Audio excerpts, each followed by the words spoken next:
We will act with the full force of the federal government to ensure that the major banks that Americans depend on have enough confidence and enough money to lend even in more difficult times.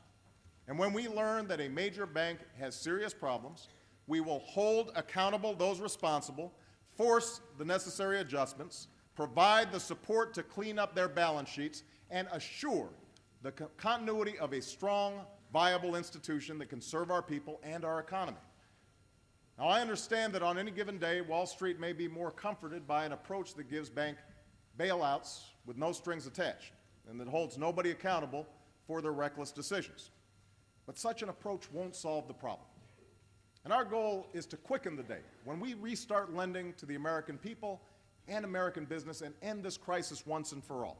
And I intend to hold these banks fully accountable for the assistance they receive, and this time they will have to clearly demonstrate how taxpayer dollars result in more lending for the American taxpayer.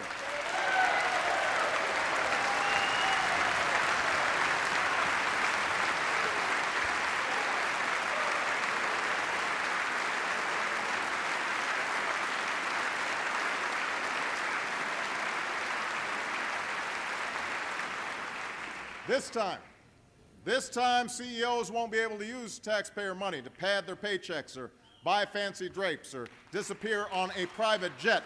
Those days are over.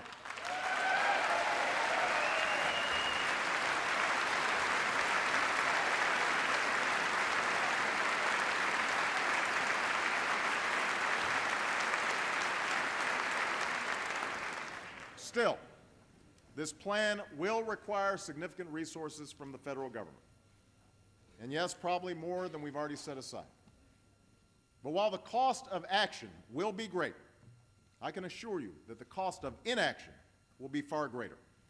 For it could result in an economy that sputters along for not months or years, but perhaps a decade.